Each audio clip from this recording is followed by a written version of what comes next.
All David Tuckman here for AVA Poker. It's Magic Monday, folks. That's right. Oh, here we go. Wow. Whoa. Oh, look at these hands. Kings are good. We are heads up. The double elimination. I love double KOs.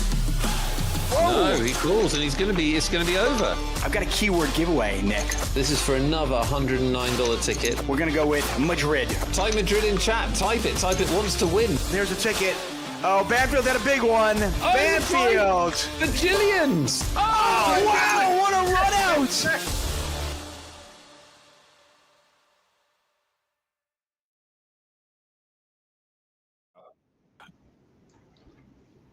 Hello, everybody, and welcome to Magic Monday. I'm David Tuckman, and with me today, it's not Nick Wealthall. It is an improved Nick. It's Nick Easty, my man. What's up, my buddy? How you doing, David? Thanks a lot for having me this evening. Thank you for being here, buddy. We got the $100,000 mystery bounty main event, our normal, awesome Monday tournament. We got the free rolls for you. We got the giveaways for you. We got all the goodies, maybe even a little bit more poker analysis because we got Easty here. Yeah. How you been, buddy? I mean, summer winding down. You finished the series. You cash again in the World Series of Poker main event. You're like a cashing machine. Yeah, no, it's been good, man. I had a good summer. Very busy with lots of tournaments. Like I'm somewhat of a live. Oh, we're all in, by the way. We are all in. Not me. No, we do care about you. Eights are all in. They're the player at risk. Oh, what a sweat we got here. A queen, a 10, an 8, a king. The king, and we've got the nuts. Well, at least you can say you got eliminated by the nuts. Leo Jose Carne has been eliminated. Came into this final table 8th in chips. Exits in 8th. Ooh. Yeah. Foe 86 picks up an extra $140. Leo Jose Carne, by the way, actually made some money. $750 for 8th place, an additional $1,200 in bounties. So all in just under $2K. Remember, the buy-in for this tournament just $109. Not bad for 8th place. And just like that, we're down to 7. Yeah, it'd be disappointing if we didn't make any money at this point. It's quite a long way to come and not make any money. Yes, true story, true story. We do have a $500 bounty left, by the way. The 10K is gone. Okay. Z Mukea finished 10th and took home that $10,000 bounty. Wow. I mean, that's where you want to be. I mean, that's more money than first, as we always say. So Z Mukea, he's got the night off to celebrate. He doesn't even have to mess with this $8,000 for first or whatever it is. Look at this weird play here. This is kind of really interesting. So Ethan check called the flop with the ace-8, hit 2 pair on the turn, Neko, and let out. So he did check call lead out when he hit 2 pair. Neko didn't buy it, called, floated with the king, and is now going to rep a jack and gets to fold. Yeah, that is incredible. That's a very, very interesting hand. Not a fan at all of the turn lead. Obviously, you want to allow your opponent to do a lot of barreling. But, the fold on the river is very, very quick. You do have some good removal to some very good hands. And, what does Neko really have? It's kind of tough to have good things. And, the one sympathy I do have with Ethan there is that the jack is not really a card I expect to see loads of bluffs on. I expect a lot of shutdowns on the board pairs there. So maybe Ethan's thinking the same thing. Didn't think for very long though, Tuck, which is one thing I would like to see a little bit more of. Yeah, they. I guess they just assumed. Neko is kind of saying I got a jack or nothing. I don't like the turn on either player. I don't like the lead, and I really don't like. I think the float is a bit ambitious.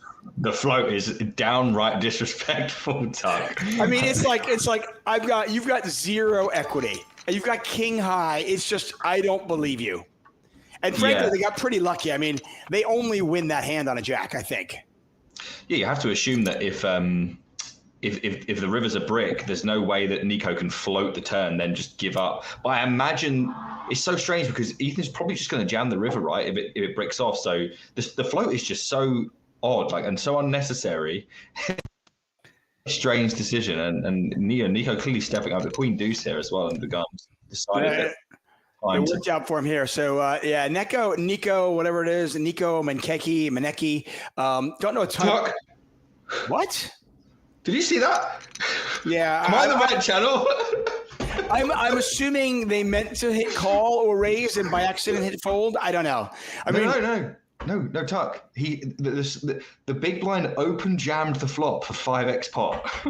Oh, did he? With 7-6 offsuit. Unless I'm missing something, I'm fairly certain that Cool Cat just ripped 5x pot. We got an all-in in the call. Yep, King 7. We got a straight draw versus a flush draw on 9s.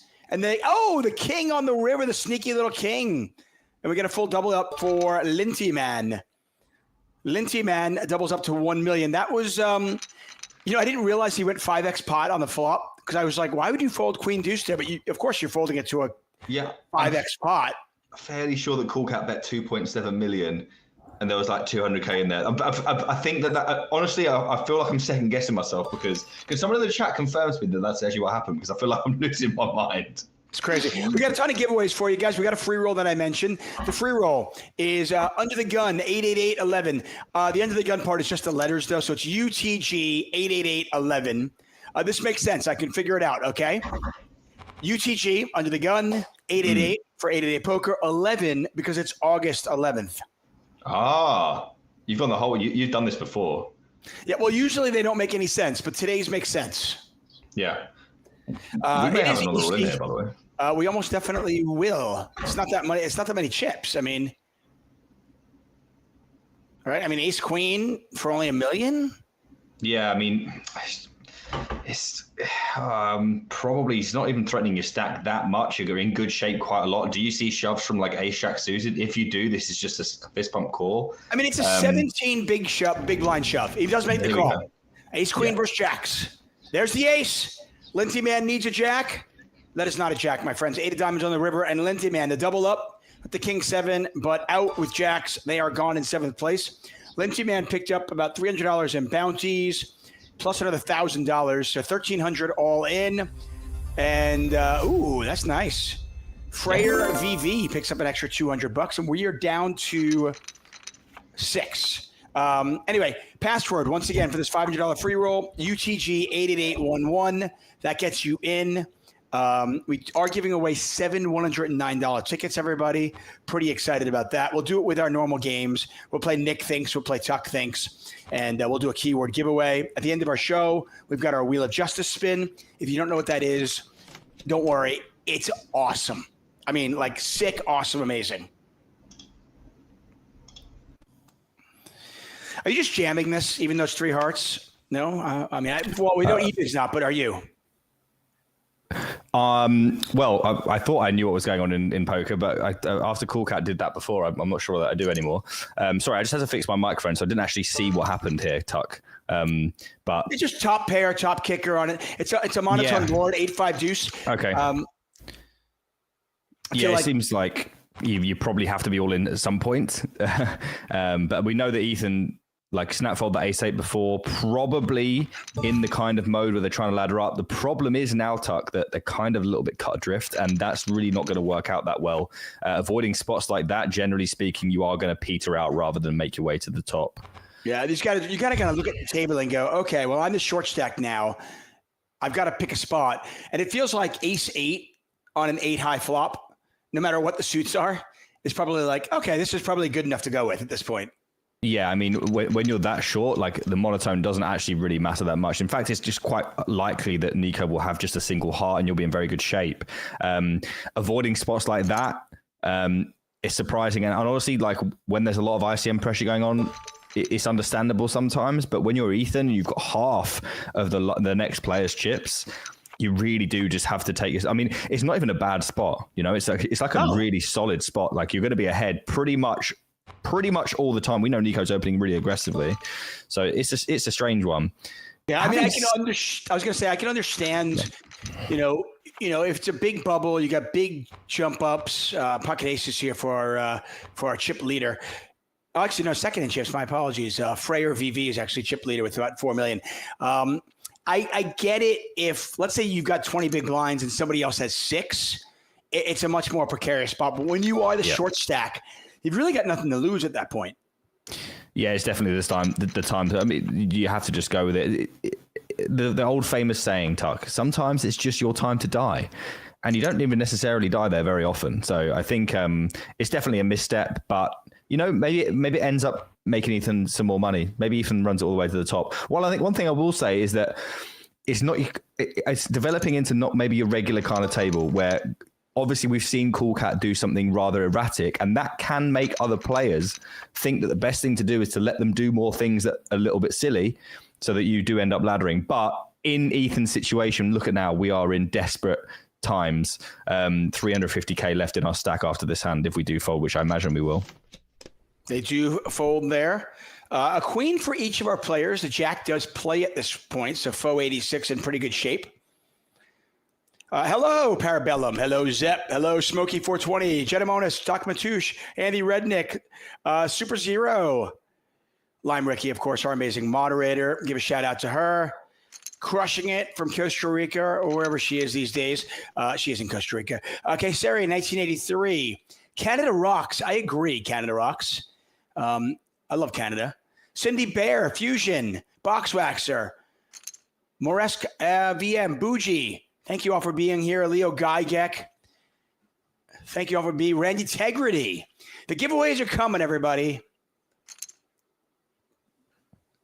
So we do see small raise here. It's understandable. I think that Nico's value bet on the river is a little bit thin, potentially. Obviously trying to get value from something like a jack. And obviously foe with a very clear value raise with 2 pair there. Does end up taking it down with no extra value. I love it. I love it. Hey, are you, I assume we've got an 88 live in the UK coming up. Are you going to be a part of that amazing festival? I will certainly be there, Tuck. I will be there. That's with awesome. Bells on, as we say. Very much looking forward to it. It's only just down the road, no long travel. I don't think you're not going to be there, are you? Which is a huge shame. I was trying to make it work.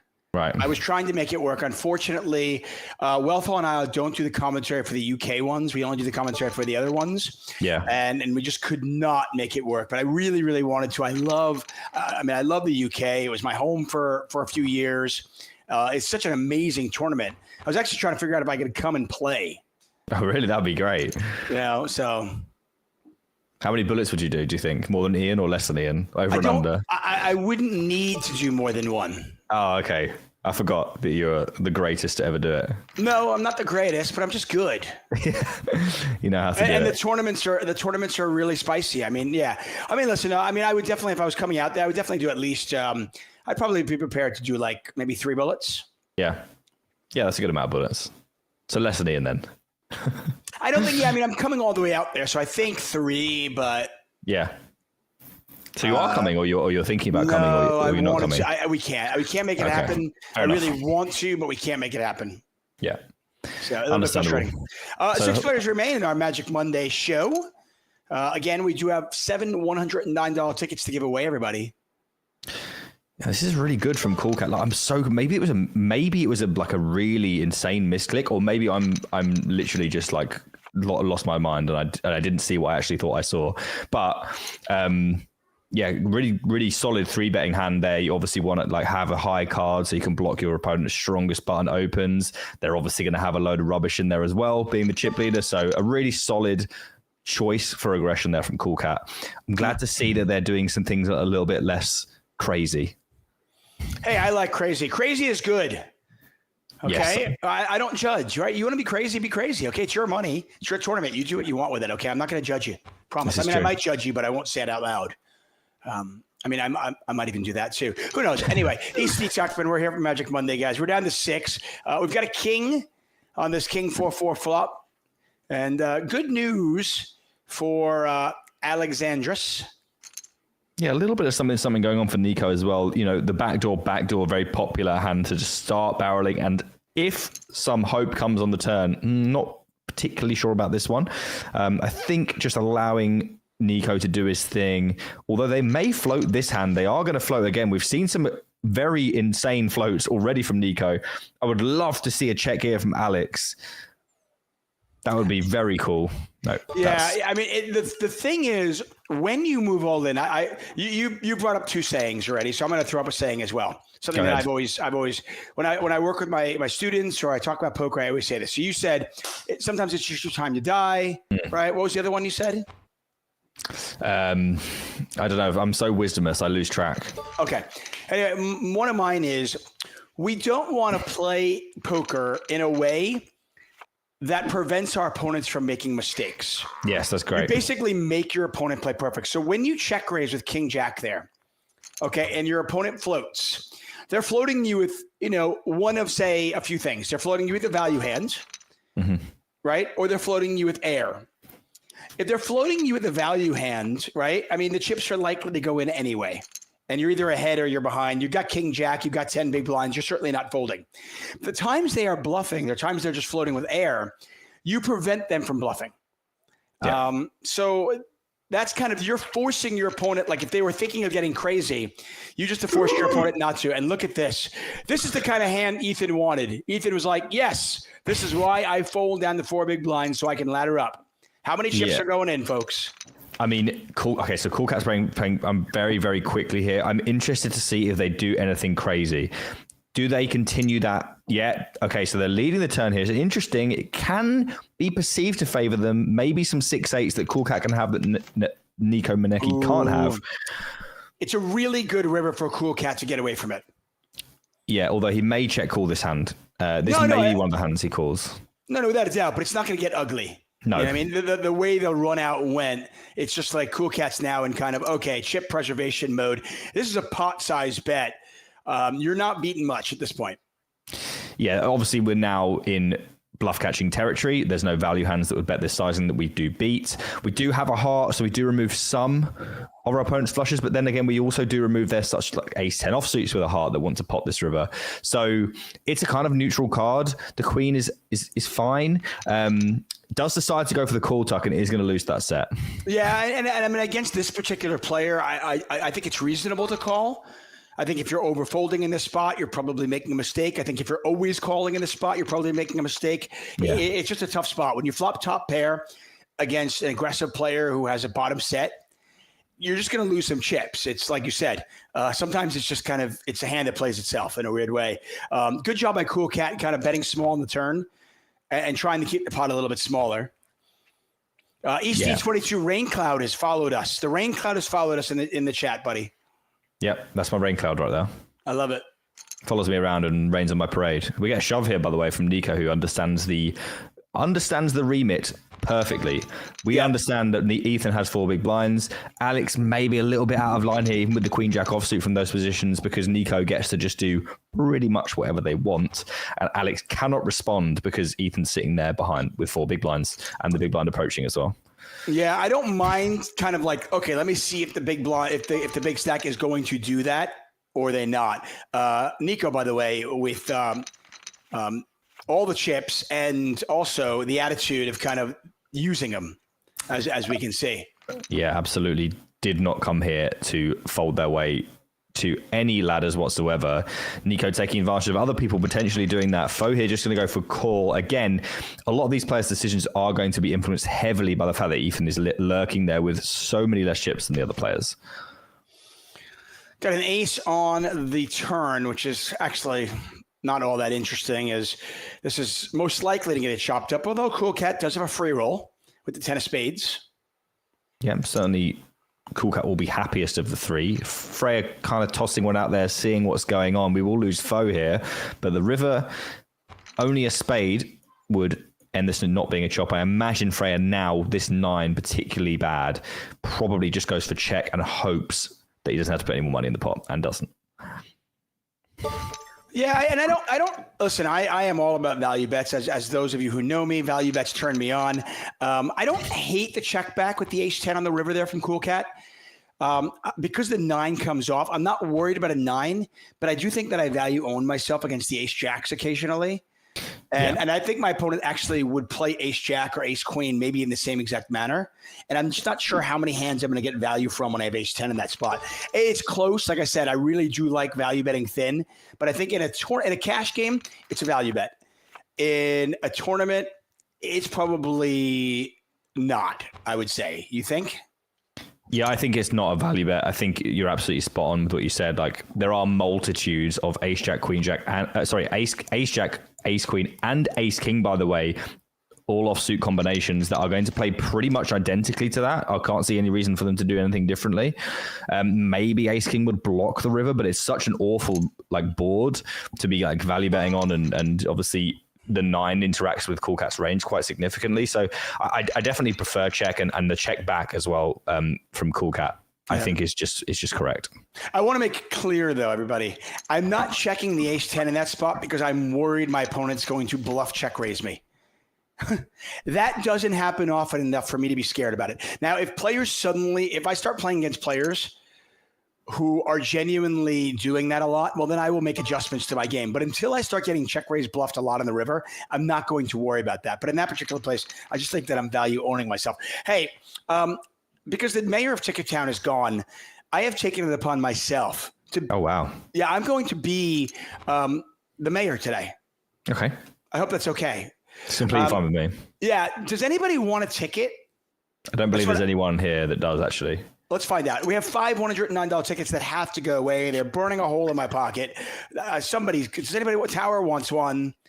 Boxwaxer wants one. Noob Frost Mage, Player Quiller. Yep, okay. They all want one.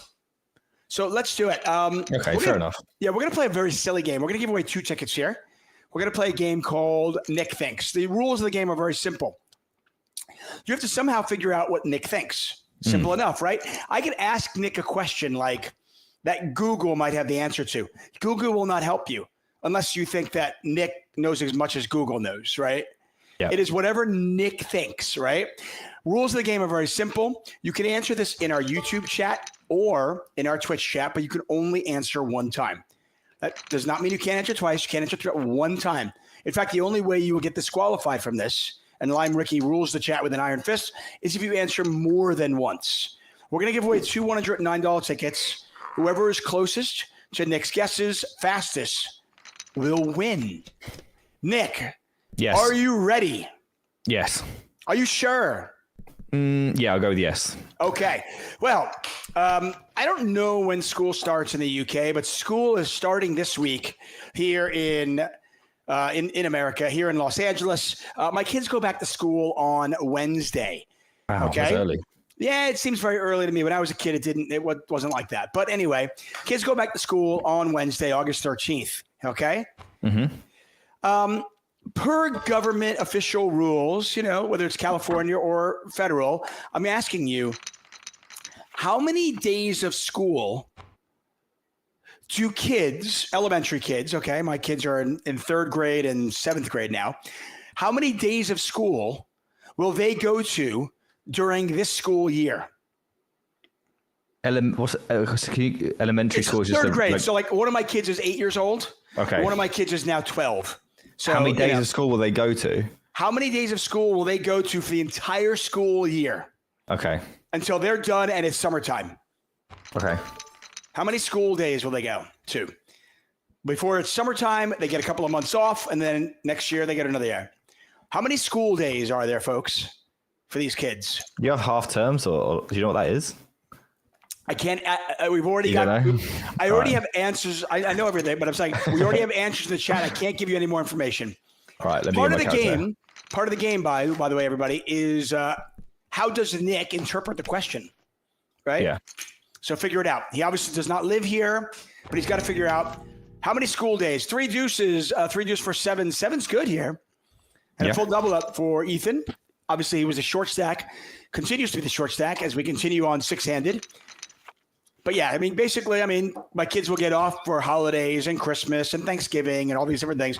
But all in, how many school days do they have before, boom, school year is over, summer break, and then they go back for next year? I would assume there are some standards, right? Like most kids all over the world get Saturdays and Sundays off, right? Yeah, I actually had Saturday school when I first started secondary school. But... Oh my God! Wait, you had school Monday through Saturday? Yeah, I did. Yeah. Oh my! Your parents hated you. Yeah, they just didn't want you around. It was only for a year, and then everyone hated it, so they stopped it. That's terrible. 6 days a week? Who goes? People don't even work 6 days a week. I know. Tell me about it. Right. Okay. Let me think about this a little bit. You think about it, buddy. Nick's going to think. We're going to give away 2 tickets here, folks. If you don't win here, don't fret, don't cry. We have lots more giveaways for you, including the Wheel of Justice. It knows if you've been naughty or good. All you to get on that wheel, it's very simple. We'll talk about that later, though. Ace Deuce versus 8-7. See if Cool Cat wants to be a little bit more a little aggressive here. No. Will they let the ace high get the showdown?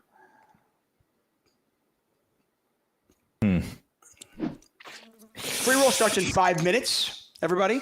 Password for that, where we're giving away $500 in cold hard cash. UTG88811. UTG88811.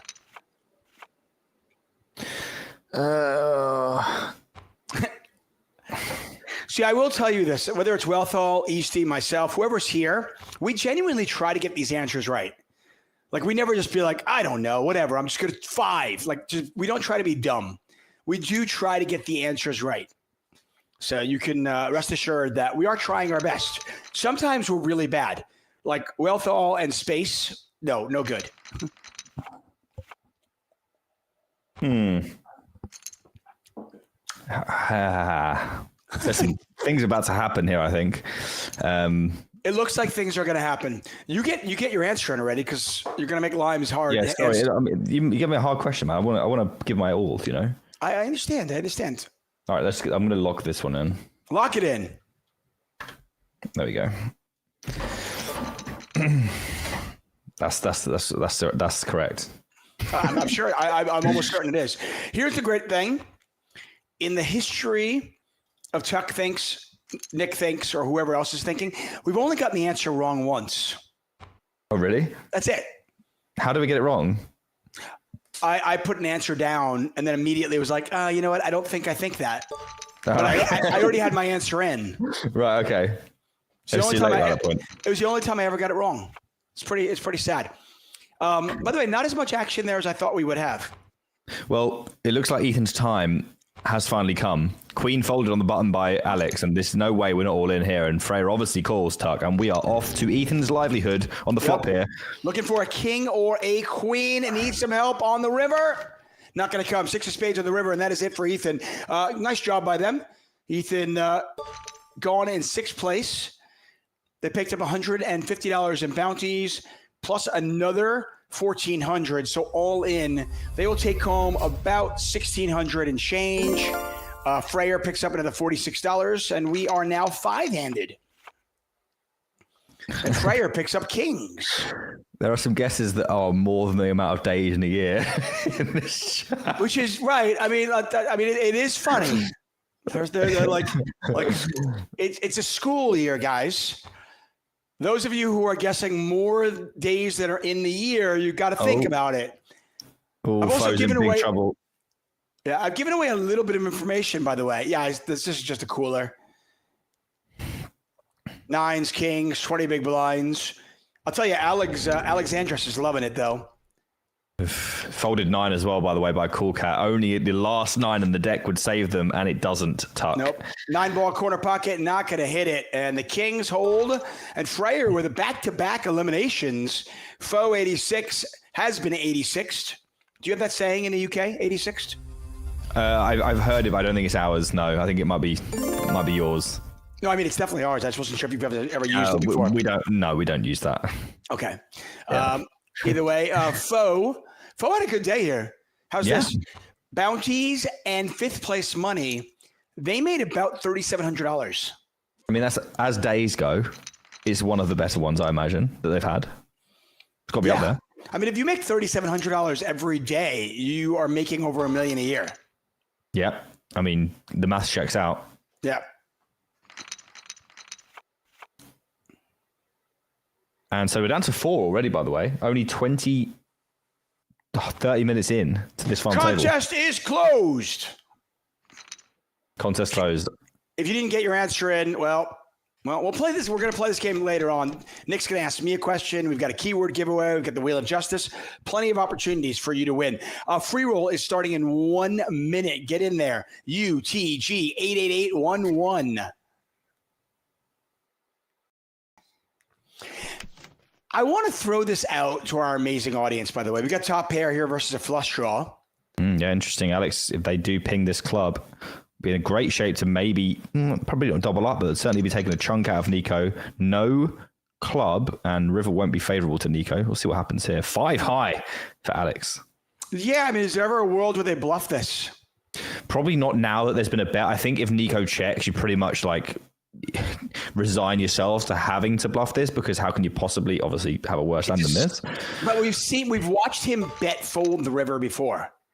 Yeah. And if you're Alexandros, you've seen that. So we know this player is capable of doing it. They bet the turn, and then the ace comes off. I don't think they're betting that many aces on the turn. On the turn. Yeah, I mean, I think it probably would have worked, but like it's so hard to just, like, after you see a bet, to stick in the old 5 high with no removal. It is kind of crusty. So I don't blame Alex for folding there at all. No, it's certainly reasonable. What's up, everybody?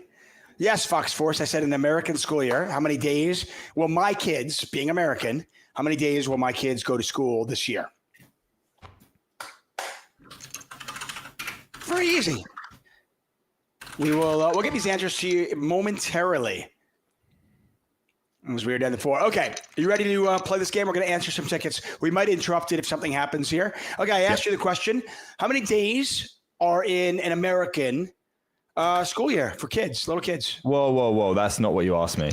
Okay, how many school days will my kids go to school? Right? Yeah, that's different because, I'm thinking about how strict of a dad you are, how lenient you are on the little sick days. I've got to shave a few off here and there. Gotcha. Okay. Because I personally went to school every day, no matter what. If I was hanging off by a thread, I'm still going in. My mum would kick me onto the bus, no problem. Okay. So how'd you come up with your answer, and what was your answer, and how'd you come up with it?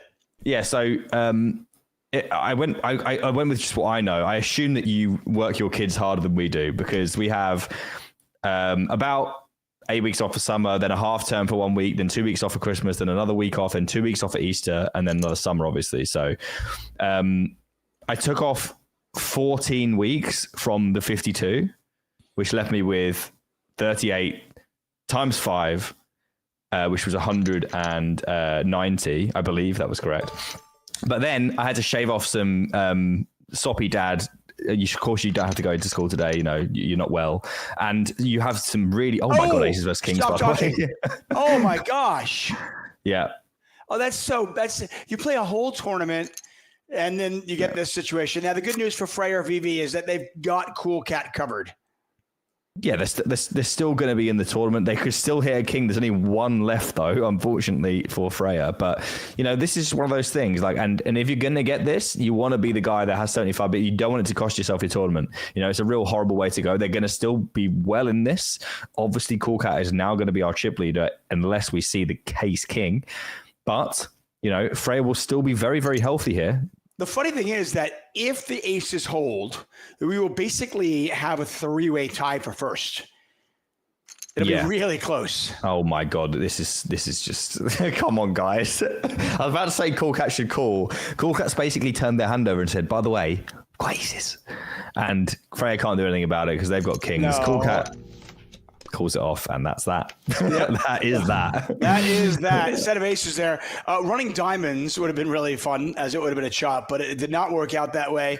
As you said, Cool Cat, our new chip leader on 60 big blinds, Freya on 45 big blinds, Nico in second place on 52 big blinds. We continue on 4 ways. Okay, so you said 38 weeks times 5. Yeah. You figure that I'm a pretty lenient dad. I'm not like, real strict. No, I think if they had like 4 days where they were like, Dad, I really can't go in, you'd be like, okay, I can't imagine you forcing them in.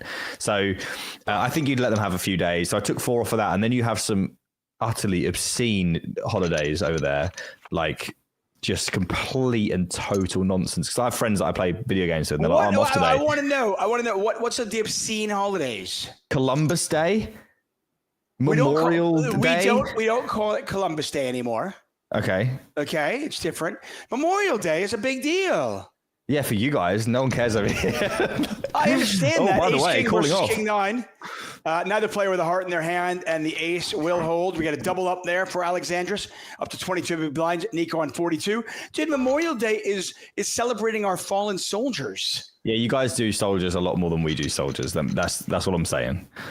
We don't really do that here. Like we don't glorify them in the same way. How about this one? Our kids get off for Halloween.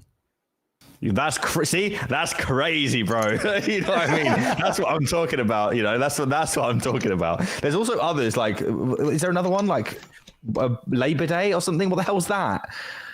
Labor Day is like, yeah, it's the beginning of, it's basically the unofficial end of summer, and it's the start of school. And you know, my kids will actually get, especially my older one, he'll probably take another random like 5 or 7 days off just because of hockey tournaments and stuff like that. But anyway, hockey tournaments, man. It's okay. No. Listen, I have done the math.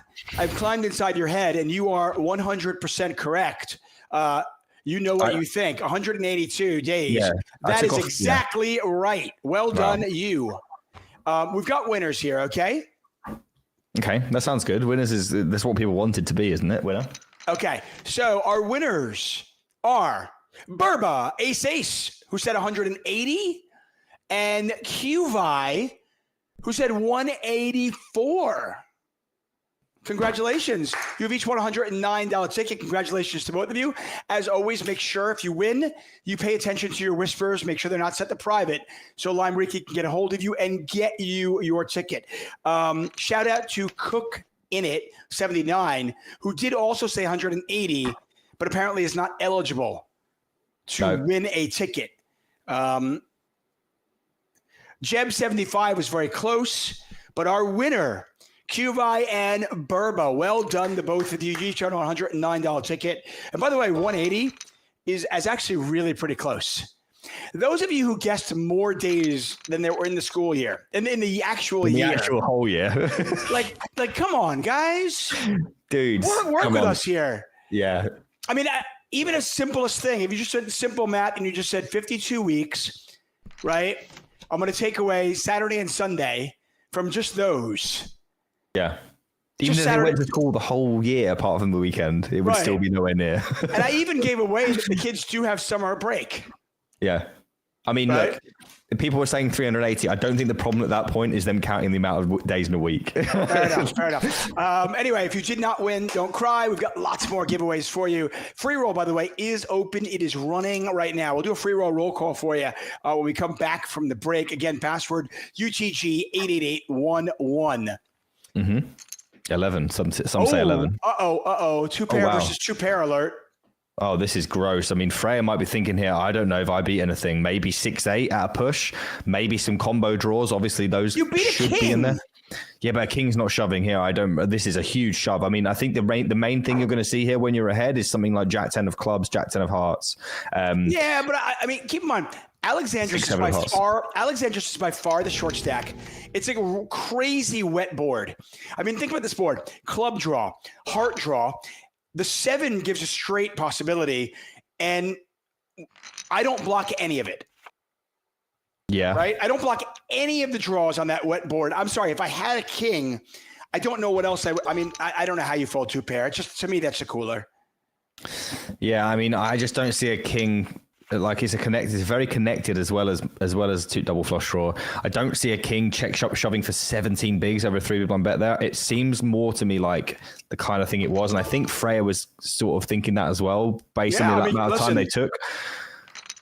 I give him credit. I mean, I'm just like, okay, you got it. I'm not folding two pair here. Not on this wet board where I don't block any of the draws. We're just gonna roll. What's up, everybody else? Thanks so much for being here. I mean, I was about right, wasn't I? Apparently, your kids have half a year off. They do have about half the year off. I mean, weekends exist. Weekends do exist, yes. Christmas is a thing. Easter happens. You know, what more do you want from me? It was a reasonable guess. Let's see. According to Google. Oh, we're going to actually get an answer. An American child typically attends school for 180 days a year. I mean, this is the most common requirement across states, though some have slight variations. The school year usually spans from August to late May, early June. So that's amazing. Well done, you. You know, you said at the start, you alluded to it. You was a bit of we're all in here, by the way. Oh, wow. Ace 10, a full double up here. Yeah, Freya on the right side of one for once, as he's been getting smacked by the deck really hard. Obviously, kings versus aces, 2-pair versus 2-pair, but now picks one off and is right back in the mix. And this is really even tuck. I mean, really look at this. I mean, if Nick was here, he'd be screaming, make a deal, make a deal. Yeah, Freya had all the chips, had 80 big blinds, had kings versus aces, then had 2-pair versus 2-pair. And then finally, they're on the right side of that cooler as they flop 2-pair, and it holds. And it is, as you mentioned, anybody's tournament. Yeah. 4 ways. Sorry, I was busy talking about how amazing my guest was. You did say before, there was a bit of foreshadowing. You said, don't Google it because, unless you think Nick's as good as Google, it's not going to help. Well, if they had Googled it, they would have been in a shot with a ticket. So, it's just, you have to reach into the mind of a genius. Sometimes Google, me, pretty much the same thing. Right. Yeah. Okay. I mean, I will point out that Google AI thought that Doyle Brunson's hand that he won the main event with twice was 10-4. So I guess I can compare Google's genius with your genius then. It does seem like, a broken clock kind of situation. It might be. No, but listen, it was math. I was impressed. It was very good. And anyway you cut it, we've got 2 winners there. So QVI and Burba. Yeah. QVI, by the way, not only crushing here, but also crushing our free rolls. Yeah, I mean, they just do it, don't they? I mean, I remember them winning a ticket off of one of our giveaways once and winning 40 bags. So they're definitely here for it and made themselves a little bit of money off our giveaways in the past. That's for sure. I do want to give Parabellum wants to give Google credit. This is the closest that Google has come to the right answer. Well done, Google. Yeah, 2 away. You're Pretty getting good. better. Mm-hmm. We have got a bluff here. I got a new water bottle, by the way. Oh yeah, I lost mine the other day. You're kind of rubbing it in. I'm Can you happy. read it?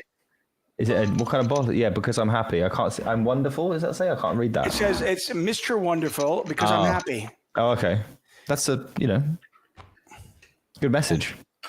Is it a chilling one? Is it you put cold water in it? Does it stay cold? Yeah. Yeah, that's decent. I think that's the way the way the economy's going. It stays cool or it stays warm. Both very important things depending on what you put in there. Right. So it's good. Head here first, guys. What's up, MC Milan? What's up, Manny Goldo? Password, by the way, is UTG88811. UTG88811. Thanks for being here. Thanks for finding us on a Monday. We're back on next Monday. I believe it will be Wealthall and myself back in the mix. If you want to join us at the Victorious Casino, the Vic, for 888 Live, you can. My good friend Easty will be there. I'm sure Ian Simpson will be there. And many of the I actually like this tournament. The main event is 1,250 pounds, right? Do you know what? It's either 888 or it's 1,100. I think it may be 1,100. It's a 250,000 guarantee. I know that much. But yeah, it's a great tournament. Have you seen the new casino? Like, I know you must have been to the old Vic, but it's all been done up.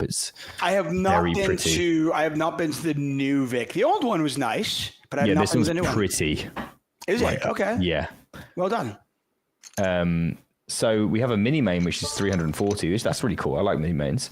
Got the big shot. This is 550. And the main event, the high roller is 1,500. The main is 1,100 this year. 1,100. Okay, 1,100 pounds. There you go. I always laugh, by the way. So the World Series of Poker main event, which you've now cashed twice in. Thank you, Tuck. Yeah. There's a mini main event at the World Series. Yes, there is. Cash that too. But listen, I love the World Series of Poker, and shout out to Ty Stewart, Jack Effel, and all the great people that put on this tournament. It is tough. But the mini main event has no resemblance to the actual main event. It's a hyper turbo. It's a hyper turbo, which is nothing like the main event. Yeah. I genuinely don't understand. I'm like, the only similarity is that you just called it the main event and the mini main event. That's it. To get people to enter it pretty much and then get them all out of it as soon as you can to reload. It's a crazy. I played it once. I was like, this is the least mini main event thing I've ever played in my life. I mean, if you wanted to, that's the funny thing is they used to have, and people hated it apparently, they used to have a marathon, like a $1,500 marathon event. Yeah. That was like a 6-day event. if you wanted to actually make a mini main event, it would be the marathon. Yeah. Right. Otherwise, you don't do call it like you do 90-minute levels and make it $1,000 and all that. You know, should be called the Turbo main event or something like that. Yeah, whatever you want to call it, but Not the mini main event. no. You're absolutely right. I share that gripe, 100%. MC Milan pointing out Martin Cabral won that one. Yeah. Cabral had a great summer. I mean, say what you will about him. I will say one thing about Cabral. I genuinely think Cabral was like the most polarizing, most attention-seeking poker player of the summer. He was getting love and he was getting absolutely hated by so many. And then William Kassouf came in and said, "Here, hold my beer."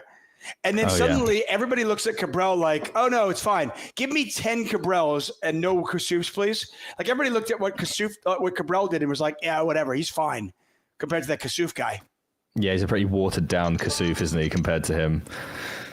What are your thoughts? I don't know if you noticed Daniel Negreanu recently was interviewed by Poker.org. And he kind of threw like Ike Haxton, Kassouf under the bus.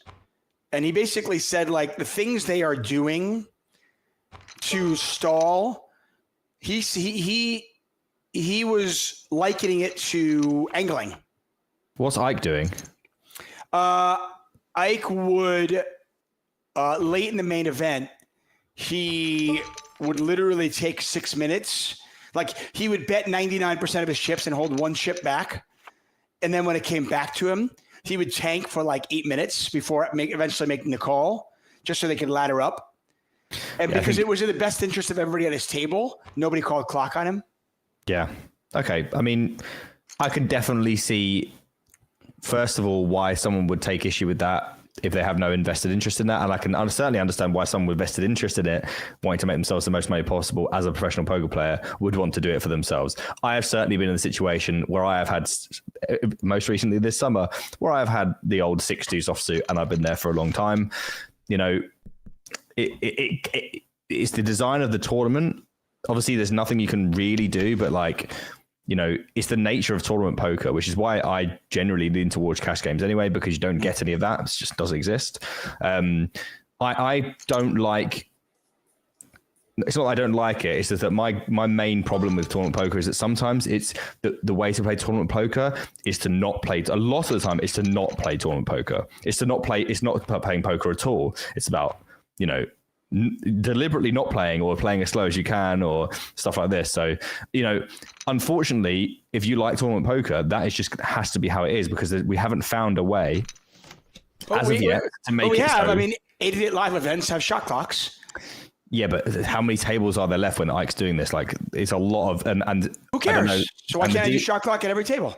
Well, they would need very good dealers. Like I say, Live does it because the main event dealers are unbelievable.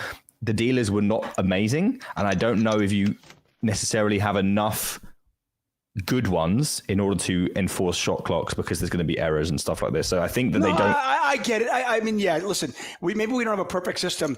By the way, New Frost Mage pointing out Daniel Negreanu called it collective collusion. Yeah, that's what it is. Yeah, but they're all acting in their own self-interest, which is what everyone does for the 99% of their lives. Right. I mean, and I think the interesting thing is we got queen high. I'm sorry, pair fours versus 10 high. We will turn our attention to the game, obviously, if a big hand develops. It's interesting because it's one of those things where you certainly understand why Ike Haxton or anybody would do this. Yes. But at the same time, you also understand that if everybody did this, how awful it would be for the game. A bit of Kantian ethics there. If everyone acted how you would act, how does that leave society? You're correct. Right. How far are you willing to take it? Probably further than others. You can assume if Ike's taking 8 minutes, then you can assume he's willing to take it further than others. Also, if Ike has a table where everyone's allowing him to tank for this long, it's unlikely that there's another table where this is also the case. There's probably someone that's going to be calling the clock on someone. That was certainly the case on my tables. Well, listen, I mean, if I have a ton of chips at your table, you're clocking every time, yeah. Of course I am, because I know that I can punish all of you because you all want to survive. But if everybody has kind of like shortish stacks at Ike's table, he actually even said, he goes, feel free to call the clock on me if you want. But everybody was really happy to just ladder up. Yeah, exactly. You're unlikely to find that situation, I think, that often. So, like, I think if I just recognize that and he's just taking it to his advantage, I'd be a huge hypocrite if I said that was out of the realms of the game. I think the game just, by the very nature of the game, just mandates that sometimes that's what you should correctly do. Some people don't have the gall to do it, I would say. Some people get embarrassed that they have to do it. Some people are willing to take it further, and that's just survival of the fittest, I imagine. Yeah, and Moneybeck pointing out here, the other problem with calling clock, when you do leave it to players, you have to worry that, okay, well, if I call the clock on this particular player, are they going to retaliate and call the clock on me? Even though I'm a fast player, there will be a point in the tournament where I will want to take my time because I have a tough decision. Yeah. And am I now leaving myself out there for retaliatory clocks, so to speak? There's a lot of things that I think that it make it interesting. I think 888 live events are really nice in the sense that, we do have the shot clock and, players, if they need more time, they've got the time extensions. If you abuse those and you use too many of them, you run out of them. Bougie, I tend to agree with you when it comes to Kasuf. I don't understand the appeal. It was funny. I was covering a local cash game here a couple of days ago, last week, and people in the chat were like, "Oh, we should get Kasuf on the show." And I was like, if Kasuf comes on the show, I'm calling in sick that day. Yeah. I legitimately, I don't understand the appeal at all. I don't think the guy, not only do I not think the guy is entertaining, I will come out and say it, and I have no problem. Clip me, put it out there, cancel me. I don't care. I think William Kasuf is just an asshole. I just think he's an asshole. I'm in okay case. I have no problem with it. Allegedly, a thief, right? Yeah, I've heard. You know the casino story? Allegedly a thief, and his antics at these tournaments is just like, I just can't stand him at all. Yeah, that's understandable. I think the guy was not sleeping enough, and I think, I don't know if there was something else going on, but he definitely didn't seem right to me. No, definitely not. I just hope he's okay. I think he got banned or something at the end, but he probably took it a bit too far. I think he probably knows that, and he obviously that's what he does in order to. He will take it further than he's talking about. Who will take it as far as they can? He'll take it further than anyone ever has, probably. So, certainly out of line. But Yeah. Something going on for sure. When he attacked Bob Smith, who's a longtime tournament director at the World Series of Poker, who I've known for, I've known from over 10 years now. Bob is so good at what he does and such a class act. I know some of you probably watched it on the live stream. When he verbally attacked Bob Smith, I was like, that's it. Go away. If I never see William Kasuf again, I'll be fine with it. Yeah, I mean, I don't know the exact details of his ban, but I think he's been given some time off. So, and I think we're okay with that. Ace King versus 10-4 as we turn our attention back to our tournament here. Still 4 players remain. For many of you, let you know, very simple. Our free roll registration is still open. Tournament's been going on for 23 minutes, but you can still get in on the action. Password is UTG88811, UTG88811. We still also have 5. That's right, 5 $109 tickets to give away. That's a lot of $109 tickets. We get the call here from the Ace Queen, by the way. This is a powerhouse hand, 4-handed. Deciding to just go with call, maybe trying to induce something from Alex, who hasn't really shown any pre-flop aggression. So I'm surprised to see just call here. This hand plays really well as 3-bet. Let's see how it continues, as 3s are still ahead, but it's looking dicey for both these hands. I really like Nico's game, though. I mean, I feel like when they were the chip leader and had a dominating chip lead, they made the correct adjustments. And here, now that they're not, they're kind of, okay, well, I don't want to get into a 35 big blind flip with ace queen. If they do 3-bet and they get jammed on, they're just hating life. Yeah. I mean, I think ace queen's just too strong. I'm fairly content to get it in with ace queen in that situation. I mean, like, obviously it's not, it's button versus small blind. I mean, it's kind of like your opponent can be bluffing. You're going to get folds when you 4-bet shove. You could just take a flop versus the 4-bet as well. I don't know, man. Like, I just think ace queen is just a really good hand for 25, 30 big blinds. Maybe I'm wrong. I could be wrong. Yeah. I mean, I think at 25 big blinds, but I mean, once I get north of 30 big blinds, you know, I'm not really all that excited about getting 10 on the river here for Freyr. I'm not all that excited about getting like more than 30 big blinds in. Sure. Because of ICM as well. I mean, the pay jumps are huge right now. Yeah. You know, it's just, I think it's the line. If there's a line, it's definitely ace queen. You're definitely not thrilled to get ace jack in. Ace kings obviously has fist pump. You know, ace queen suited. Yeah, it's the murky area, you know. If you get it in, how good of shape you expect the button to get in? Things like 10s, jacks, are you thought about that? I don't know. It just feels very strong. It is very strong. And then the blinds go up now. We're at 10 to 22 big blinds. You know, you can 3-bet, and it's not like we have to be all in. We can 3-bet and fold if we so desire. But I just think 3-bet is, you know, versus the button open. That's the question I want to ask you. Because whenever I talk to Wellthal about that, I go, listen, if you 3-bet the ace queen, you're not folding to a jam, are you? You can't. That's bad. No, I think it's too strong, and maybe that is exactly what Nico thought, and maybe I'm completely wrong. It just feels like, you know, the kind of hand where you're like, okay, you know, 25, 30s. Here we go. More of this, more giveaways when we come back. I think they all do a wonderful job putting the series on year in, year out. Nowhere else in the world is anybody handling a 25,000 person event as easily as they have, you know?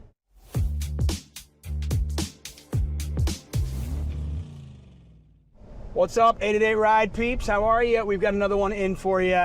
It is the one and only Matt Berkey. He's not a tournament player per se, but guy has over 4 million in lifetime earnings. He's a personality, I guess was a podcast host, and today he is our guest here on 888 Ride. I hope you guys enjoy it. What's up, my man? Same old shit, man, different day. Yeah, so I alluded to the fact you're not a tournament player. We all know you're a live cash game player. And, you know, I come from those streets and I certainly can appreciate it. But, you know, my lifetime tournament earnings are 150,000. Right. Okay. I'm a cash game player. Yeah. You're a cash game player and your lifetime tournament earnings are over 4 million. Well, there's an outlier there. I cashed for 1.1 in a single event. There's still another 3 million, dude. Yeah. Look, you grew up mostly in the LA scene, I assume? Yeah, of course. Okay, so you had a plethora of cash to choose from. Right. I started grinding on the East Coast and worked my way west. So, like, for the first 10 years of my career, you just chased EV. Played tournaments, you play cash, you play everything, you know what I mean?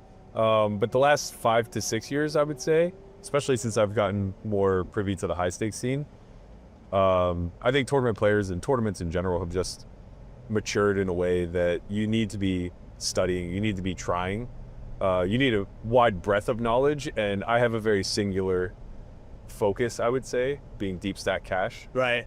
So yeah, I mean, the days of me making WSOP final tables and playing 50 events in the schedule, like, they're gone. Isn't it funny how back in the day, and I remember having Jesse Sylvia on my podcast way back when he made the final table, and there was a stigma like tournament donks. Yeah. Like, yeah. Oh yeah, you're good at one thing, cool. Yeah. Cash game players have to be good at so many different things, and here you're saying like, no, if you want to be good at tournaments, you have to be good at an array of things, and cash game is kind of singular.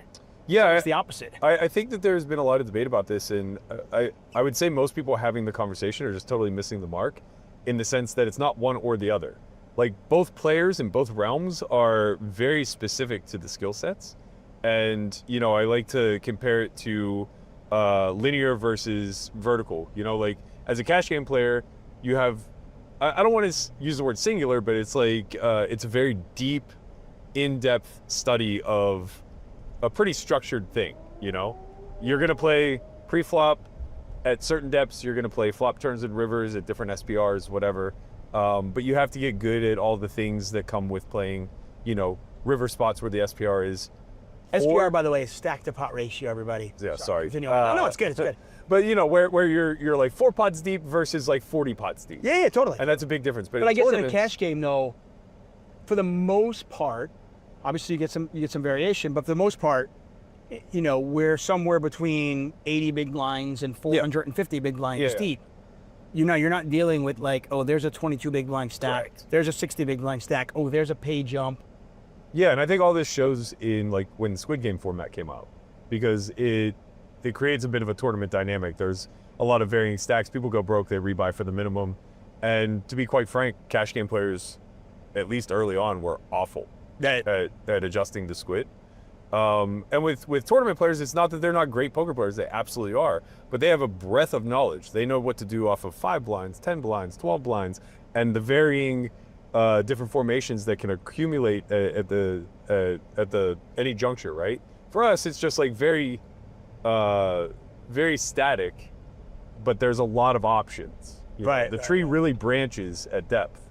I mean, So- I've always pointed that out in like the main event where I'm like, I feel like cash game players have a distinct advantage. Maybe an advantage isn't the right word, but they're in their comfort zone days 1, 2, and 3. Yeah. And then by the time, if you do make it, if you get past the landmines and you make it in day 4 and day 5, where the average stack is 35, 40 big blinds, suddenly, if you're not well versed in that, you suddenly are taking the worst of it. Well, especially if you believe in the ICM model at all.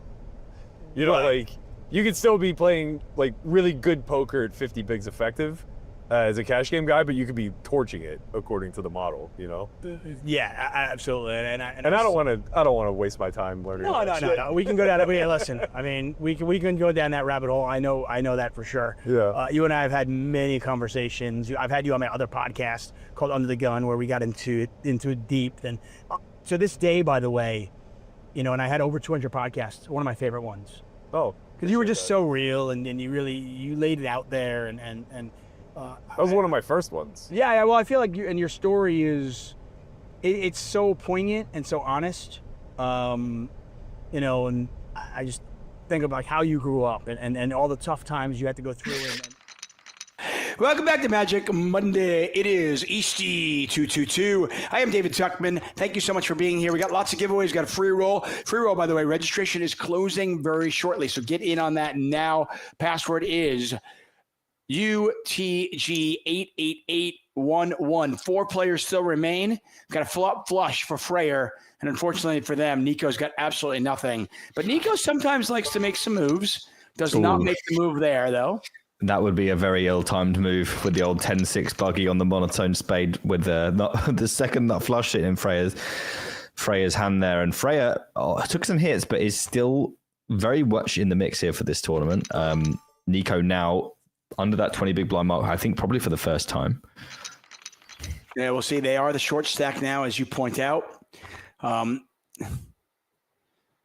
Easy when the blinds have, when we've shifted the blinds. We don't have that many chips in play, so this tournament has certainly gone along a little bit faster than we've seen over the last couple of weeks.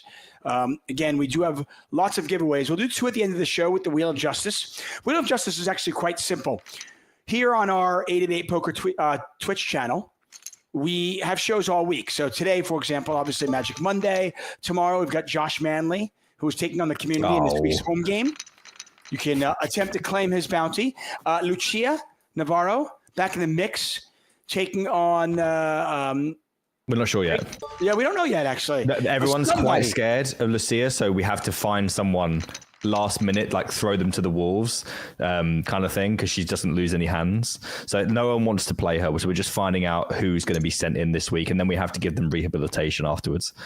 Rightly so, yeah. She is tough. That'll be on Wednesday, and then you, my friend, are apparently taking the stream over on Thursday. You are attempting to redeem yourself from last session's run. Will you tilt harder or lock in and be the player who cashed at the main event? We'll see. It's good that I'm here, because otherwise I may not have known that was actually my night. But I am free, so that's good. There you go. Yeah, we got Josh Manley on tomorrow, Lucia on Wednesday, you on Thursday. And here's the great thing. If you watch any of these shows, we've got giveaways during all of them, but you also earn yourself Twitch points. You can then use those Twitch points, 4,000 of them, redeem them to get on our wheel. Once you get on the wheel, we spin. If it lands on your name, you win $109 if, and only if, you are in the chat when we spin it. You have to be here. I mean, the bar is low, guys. Just be here. I'd say literally, you've got to be here, and you might win a $109 ticket. It's pretty cool. Pair of queens and a pair of eights. So 2 pair versus a flush draw. Oh, and the flush gets there. Yeah, oh it looks like my. Cool Cat's definitely going to be bumping this up, Tuck, but do they go for all of it? It's very, very greedy because you need to get called. They do go for pretty much all of it, but shaves a little bit off so Freya can survive if they want to call. Do they read into that? What a gross spot for Freya. Yeah, horrific. Freya's really run pretty bad. I mean, kings versus aces, 2 pair versus 2 pair, and here a 2 pair versus runner flush. I mean, they lose to 9-10. They lose to diamonds, and they make a great fold. That is a next level. I think this is a really good fold. I mean, you don't block any value here. Like anything that raises you, it doesn't contain the cards that you have, so your removal is quite poor. But the main thing is that Cool Cat just did it so fast. Like I can't see if you had the single diamond there. Like say you had a pair plus a high diamond, you can't just bang it in their face within like 5 seconds. I really feel like you would have to take a lot longer if you're considering a bluff there. I feel like it's very unlikely. Are you suggesting to people to whether they are bluffing or going for value to take 8 seconds? I just use the whole time bank, the whole first. You know the first. No, not the whole time bank, but the whole line. In that, not in every situation. I use a quarter of the line in regular situations, and I use if it's a situation where I might have to do something that's difficult, then I would definitely take the whole first bar because otherwise, there's just no way that you could ever be bluffing. Okay. Right. But I mean, in fairness though, online bar isn't that long. Yeah, no, it's not that long. It's like 10 seconds or something. Right. They just basically don't do anything. By the way, listen, I hate players that take a long time to play poker, but I'm also, I am a strong advocate for not making impulsive decisions with your money. Like take a moment. Yeah. Right. There's nothing wrong with that. And if you're going to take a moment when it's actually questionable, well, then you've got to take a moment when you actually have the nuts too. Yeah, I definitely agree. And I just don't think that how unnatural it is to be bluffing in that spot, how much like as humans forehanded in this tournament would not want to be bluffing there to build up the strength to bluff it. It's going to take longer than 4 seconds. So I think you just have a fold especially when you beat 0 value. I think it's just a simple fold. Pair of sevens here for Cool Cat, who has been very cool as they are our chip leader and they look to win this pot as well. Registration for our free roll is closing like any second now. So get in there now if you're not already playing. UTG88811 gets you in. That's the password. Good news. If you enter right now, you will have already beaten hundreds of people. Yep. Yeah. I mean, just hop straight in and you got bragging rights immediately. What more can you ask for? I love it. Nick, how do you feel about another giveaway?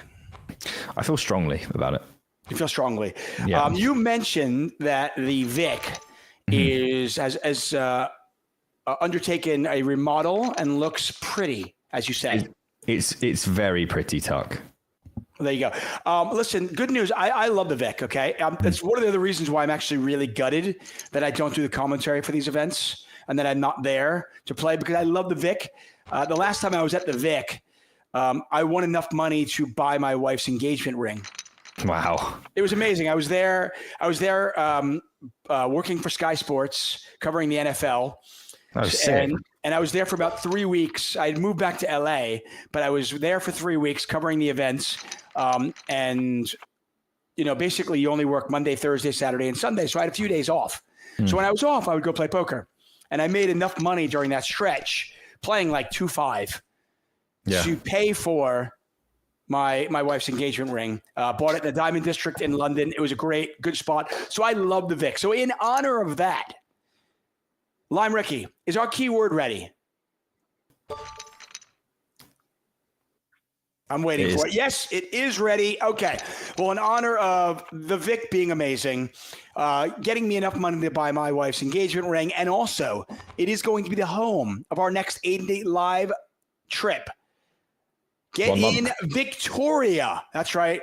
Victoria, in honor of the casino we will all be at, and not me. I'm sadly not going to be there. But let's get your Victorias in the chat. We're going to give away one $109 ticket. By the way, if you're watching our show in YouTube, awesome. We're thrilled to have you. But you have to be in the Twitch chat and type Victoria there because we do use their software to give away this ticket. So get your Victorias in.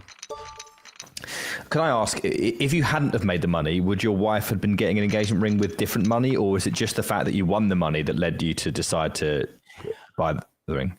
You know, it's funny. So my best friend, also a poker player, by the way, Bart Hansen, who I've known forever. Oh, wow. Okay. Really, really good poker player and a great friend of mine. He was actually a best man at my wedding. But he's socially awkward and always says the wrong thing. We have a straight here at the Jack 7 of Diamonds versus nothing. So he comes back and he tells my wife the story of how I won. And he goes, yeah, the only reason you bought the engagement ring was because you didn't want to come back with all the pounds. And I'm like, I look at him, I'm like, dude. Why, man? Like, what are you doing? Yeah, that's not the one. Come on. I had made enough pounds and I was like, what am I going to do with all this, right? Yeah. But no, I was already looking and of course I was going to. Okay. Whether I had made the money or not, I was going to buy a wedding ring, an engagement ring. I might not have bought it in London at that time. Okay, yeah. I might have waited to come back to the United States. Yeah. And I might have bought it in the Diamond District here in Los Angeles or maybe New York. But since I had expensive. Right. It was all the money was being spent no matter what. It was just really nice that I went to London, and I came back. I went to London with, whatever, and I did not have to take any money out. I made the engagement ring playing poker there. Most of everyone is enough to buy a kebab. There you go. Yeah. I mean, kebabs are great. Oh, I mean, especially out there, especially at the Vic on the road. Yeah, no, it's a good spot there. It's a good spot for a kebab. I will point out, having been married now we just celebrated 11 years. Congratulations. I would say that if you gave a choice between if you asked my wife, like, would you rather have another ring or a kebab? I think she might say kebab. After spending 11 years with me. Kebab is the correct answer, I think. Yeah, I think so. Marriage is overrated. That'll be a life lesson to all of you. Yeah. Get your Victorias in the chat. We are ready. We're going to run it, guys. Here we go. Somebody's going to win a $109 ticket. Who is it? It is Keepson Silva 007. You have just won the giveaway. Congratulations. No, Vanha. Someone kebab put kebab. Kebab is not the keyword giveaway. It's but Vanha's it keyword. is Victoria when we have already have a winner. Congratulations. Yeah, well done. Clemson, a serial winner. LFG is indeed, that is the appropriate response when you win a $109 ticket. Well done, Keepson Silva. Well, we have another fair fight here. Oh my goodness, it just got a whole lot less fair, Tuck. Yeah, it's not fair anymore. This is not fair. And Cool Cat's been doing this a lot, by the way, leading out on these kind of boards that do favor the big blind. Often, they don't quite favor Cool Cat this time, as the nuts has been well and truly floppedied by Nico. There's not a lot of thought going on here from Cool Cat, by the way. They might lead this turn. Well, Nico raised and Cool Cat, oh my gosh. Yeah, well, it's just now it's just all in and Cool Cat can't fold for 4 big blinds. I did say, Tuck, that Cool Cat was... Oh, they didn't shove. Okay, well, I don't think it makes much difference. I think now maybe... No, Cool Cat can't fold for 4 big blinds. I did say, Tuck, that I think Cool Cat's going to do something a bit silly because they started off very silly and this is very silly. So I just don't know. We've seen this a little bit today. I think when you bet and you get raised, I think if you fold all the time, you're probably making a mistake. But I think there are spots where I want to take a better stand. And I don't love betting on that particular flop and then calling the raise and now hitting a 6 and just being like, well, I guess I'm married to it. Because when I get raised on that flop, my opponent's going to have a number of 5Xs in their range. yes. You know what I mean? Ace 5, 6, 5. Like they're just going to have a lot of, 5X. right. I mean, 5-3. I mean, they're going to have 2 pair. I just don't want to hit the 6 and then just get married to it. Well, they did. Nico is our new chip leader. Cool Cat is our new short stack. As we watch these two players battle out, Nico with a pair of 5s. If you did not win today, so far, hold on. So far. Don't go anywhere. We've got 2 more tickets to give away during our show and then 2 more after the show. And Nick has already said he has the most amazing question for me. Yes, I do. It's super convoluted and you're going to love it. I love convoluted questions. And I'm hoping, because Lime really likes this, I hope the answer can be anywhere from 9 to 9 million. I don't think it can be that. Okay. Or I could change the question if you'd like. No. You stick with the one you have. Okay. But I think, it's going to be fun for you. It will be fun. I got to tell you, the more I'm thinking about the Victoria Casino, I'm really, really gutted I'm not coming. Yeah, it may. And if you should look at the pictures. If you're not coming, you should at least look at the pictures because wow, it looks damn good. As you could say. And now I want a kebab because I know the area. Yeah, it's so good. That particular man. area has the best kebabs. It does. Helen's Caf, or Cafe Helen, I should say. It's unbelievable. Yeah, the question could very well easily be like, while Tuckman is there, how many kebabs will you have? Yeah, easily could have been that. And that could have been anywhere from 9 to 9 million. Yeah, the correct answer would be like 7 a day. Is this a call? 6s? I think 6s are probably a call. I mean, they don't risk all their stack. Yeah, I think they do take this one off. There's a king, though. Oh, 5 or 6. No, the 10 of hearts on the river, and Nico double us up, Cool Cat, and we continue on. Yeah, Cool Cat, just getting Still it done. four-handed. 9 lives. Yeah, I like the call there because I think on that blind stack, you're going to be flipping most of the time. But your opponents are going to shove deuces, 3s, 4s, and 5s. They might even have ace 5 suited, ace 4 suited, ace 3 suited, those kind of hands. And you're doing really well against some of their range. You're not often crushed. Yeah, and I think another thing that would have been going through Nico's mind is that apart from the fact that if they call there and win against that kind of range you're describing, they're in an unbelievable spot to take this down. But more importantly, there are some players there that won't have those hands that you're talking about to shove with. Cool Cat's not given any indication at all that they're not one of those players that's going to have deuces, 3 5s, and ace 5 suited there because we've seen them do some fairly ill-advised things, and Nico has been in pots where Cool Cat's done some ill-advised things. So I think against that kind of erratic player, we're always calling 6s. Well, let's see how this one plays out. We got queens in the big blind. Got to assume that one of these players, whether it's Nico or Alexandros with king 9, jack 10, somebody's going to open this, right? Yeah, the king 9 will open the button, I would have thought. And then it's just what's up to Cool Cat. I mean, okay, so we do get the fold. The walk is not what Cool Cat wanted, but it's what he gets. That's pretty unlucky, by the way. I mean, I know they're the chip leader, so they're going to get more walks than normal, but you'd think king 9 or jack 10 would have opened at some point there, but they do get the walk, and we continue. You know what? Right. Good time for a free roll call. Because our chat, by the way, our chat is more intelligent than pretty much anybody else's chat. We routinely crush. How are we doing in the free roll, everybody? How's everybody doing in the free roll? Do you have a straight here with the 10-5? Yep. Shouldn't get anything out of this. I mean, it's about as bad as it gets for ace jack suited. Yeah, this is way too big. I think given how good this board is for big blind, you just want to be go ahead and stabbing out small. Putting, like you said, don't give them an opportunity to play perfectly. You just get to fold all of those hands and don't make any mistakes with your overcards that are completely dead. So I think just a small prod would have been better. Cubai out. Scuddy, 246. 3 Glenn, dead on arrival. One Crazy Mofo, 101st. Well done. Sleepy the Old, still in there. Spatium Music Pub is hanging in there. Morskvim, 290th. Moss Shark died heroically with pocket aces. You know what, Moss Shark? I have no doubt it was heroic. Nimsock is very weak in the free roll. Larry Budd out. Gairuka, 298th. Fox Force is in. Ooh, top 100. COL out. Set over pair. Jetamonis, 458th. Red Boy's in there. Musamond in there. This is great. Let's go. Tower, unlucky. Quantum, still in there. Let's go. Unfortunately, Farting Potato Lord, the free roll registration has closed for that. We'll have more during the week. And, of course, the one next week as well. Red Boy, crack the aces. I love it. Don't apologize. Yeah, no. Hi. This is poker. This is poker, Phil. I mean, it's one of my least favorite things that people do. I understand that it's not malicious and people don't mean to, but when they give you a bad beat, they go, "I'm sorry." No, you're not. You're not sorry, and that's okay. Because guess what? I wouldn't be sorry if I gave you a bad beat. That's the game. It's the game. We're all playing the same game. All right. All in here for Nico. Yeah.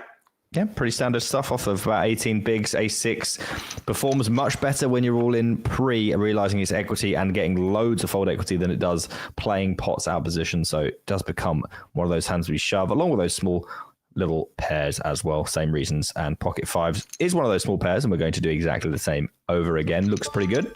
Yeah, by the way, Cool Cat did not raise with Queen 10. I know it's under the gun, but we're four-handed, which means so they're also in the cutoff.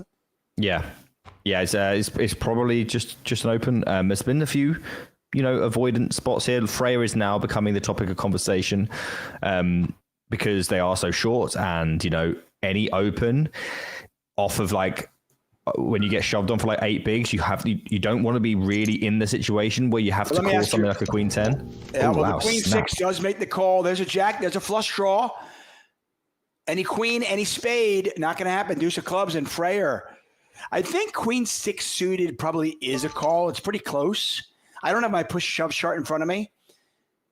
I think in the big blind, if the small blind shoves, Queen 6 suited is probably a call. I know Queen 8 is. It's very cuspy. It's very cuspy. I like it. Cuspy. It's a good word. Yeah.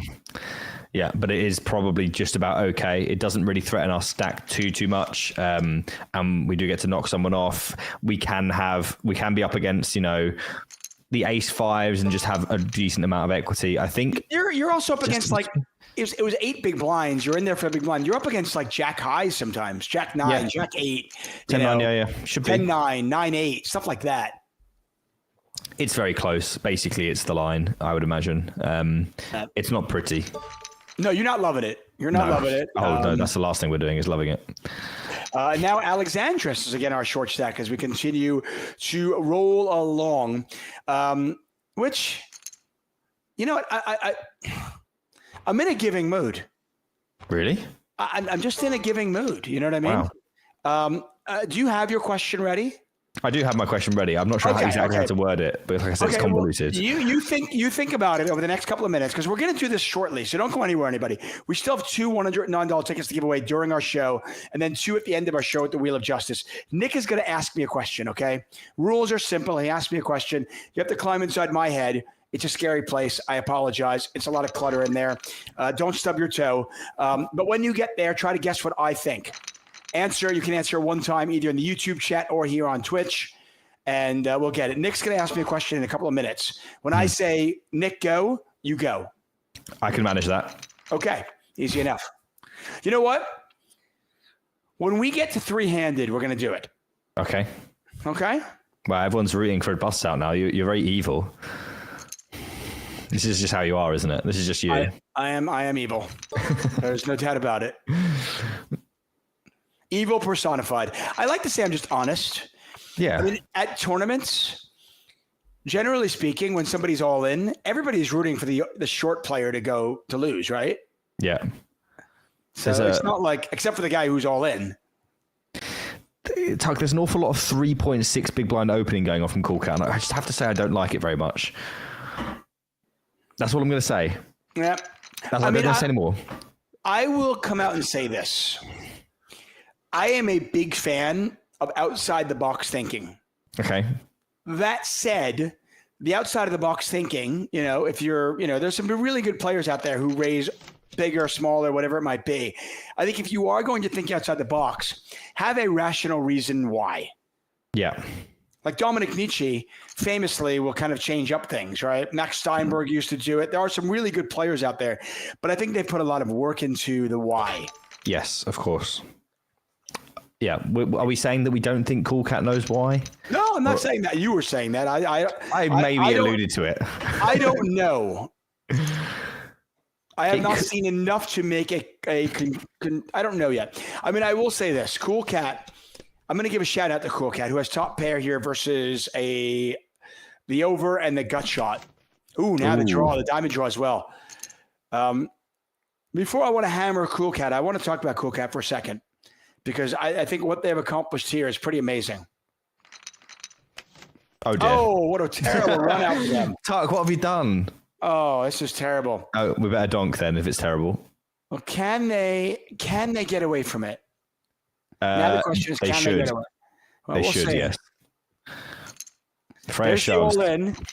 Oh, there's a call. Okay, Cool Cat is short stack, but No. I want before you have a continue hammering Cool Cat, I want to give them some love. You No, I better do want to that give them now. some love. Yeah. They are a small stakes player. They Yeah. won the $109 ticket in this tournament. Okay, just 3 days ago. They're all in here with Ace Jack. They are. Okay. You're right. Their average buy-in, their average stake is under $3. 0 bounties they've won in this tournament. Yeah. But I just want to give them some love. This is a player who normally plays tournaments that are $2.75. They've not been afraid either. They Not at won all. this. They won a satellite to get in here, and they have now locked up. No matter what happens here, they have locked up $3,000 for fourth place. So let's give them some love.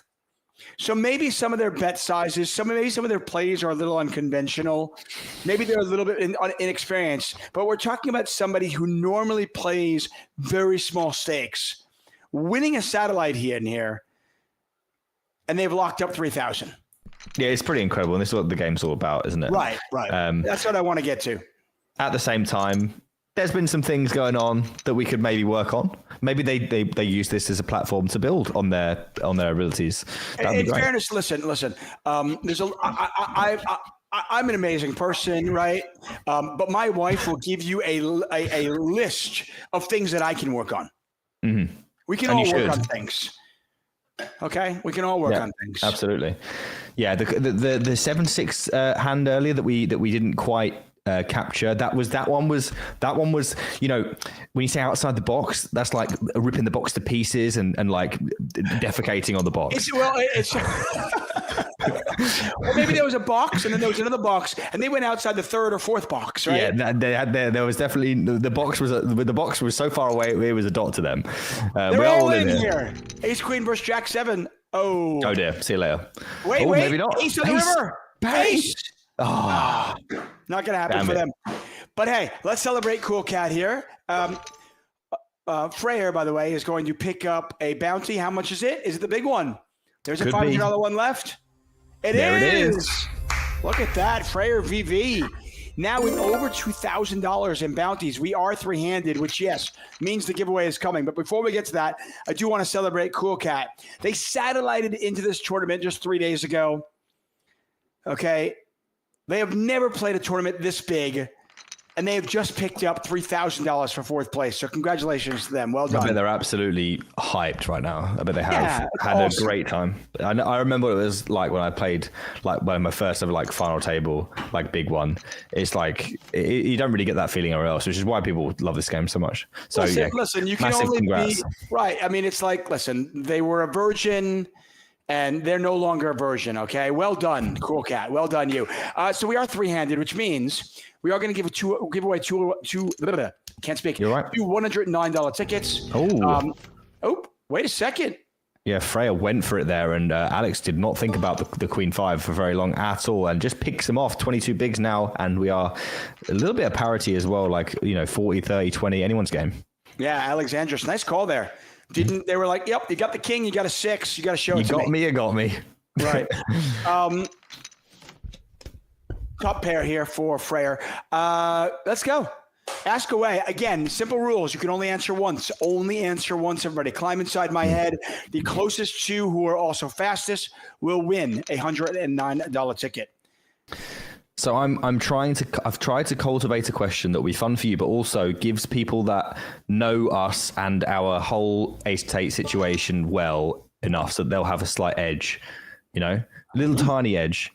So let's see how this goes. Let me see if I can even word it correctly in a way that you can answer. So we've been on the same team and going to events together for a while now, for a few years, and maybe people know how many years it is. I'm not going to tell anyone what that is, but I would like to know how many hours you think you've spent in the same city as me at the same time.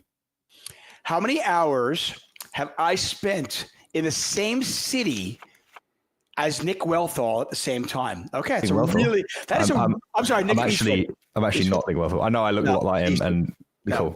How many hours have I spent in the same city as Easty at the same time? Yeah. That is a great question. Okay. Thank you. I'm glad you like it. I'm going to need you to cover the action because I'm going to try to do some math. Okay. Don't you worry about that. We got Nico here with the toppest of pairs and Alex only with 8 high, but a little bit of backdoor hope. Potentially, they might decide to check that hope or take a stab themselves. It will not go well. Nico with that top pair, strong kicker, blind on blind.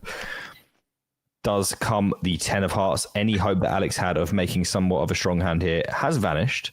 And Nico, I imagine, will just be betting this turn, and we will not be seeing any river cards, barring some sort of mishap or misclick. It always bewilders me how people guess so quickly. Like, Tuck's going to think about this and have a really long, hard thought process. You know, I think you should probably have one as well. There's no rush. Like, we'll tell you when it's going to be over. You can do some maths. I mean, you do point out, though, in this instance, there's no rush. No. But I will say that time does matter. Like, if you really wanted 180 on that last one, sure. There were a couple of people that said that. So Yeah. This one's going to be a little bit more like, difficult. how many hours? We've got some rather rubbish blind hands here. I think we will be seeing Alex take this one down, and we do. Freya, up and down, was a huge chip leader. Took 2 massive knocks, aces versus kings, on the wrong side of that, and also 2 pair versus 2 pair blind on blind. Now in the position where they can open rip the 3s on the button for 25 effective, covering both players. This might be a little bit out there. Potentially 5 or so big blinds too many. I'm not exactly sure, but it can't be awful. It can't be bad to put that pressure on. And that's what they've gone for here. And Alex now with a similar situation, and we talked about this before, these ace sixes and the like do get used as shove off of like 18 to 25 big blinds still, because of the way they play poorly post flop and realize they're better off just realizing their equity as an all-in. And we do see that all-in from Alex. Queen 10, we do get to eliminate all that equity by shoving that a6, and having hands like Queen 10 fold when we would have had to play out of position if we just open is really nice for us. Man. You said the same city, right? Yeah. Okay. This is a tough question. Well, it's a really tough question for a few reasons, but which you can't talk about yet. I cannot reveal. But I mean, people that the reason I love the question is for people, it certainly favors people who watch our show and know me and know you and know where we are, you know? Not massively, I would have to say. But yes, it does favor them. Wow. I mostly just wanted to put you in the mud, which it looks like I have done. So you really have. I mean, oh my gosh, yes, you have really put me in the mud. I mean, it's wow. We got a turn card here. Ace of hearts, flush draw.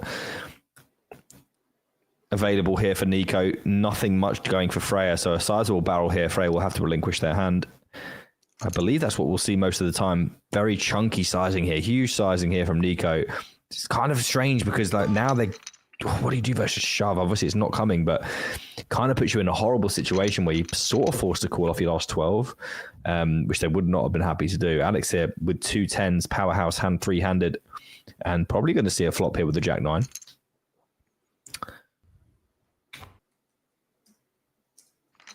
And here comes call. And here is a jack, and one of the worst flops you can hope for with the red and black 10 is 3 greens and 2 overs.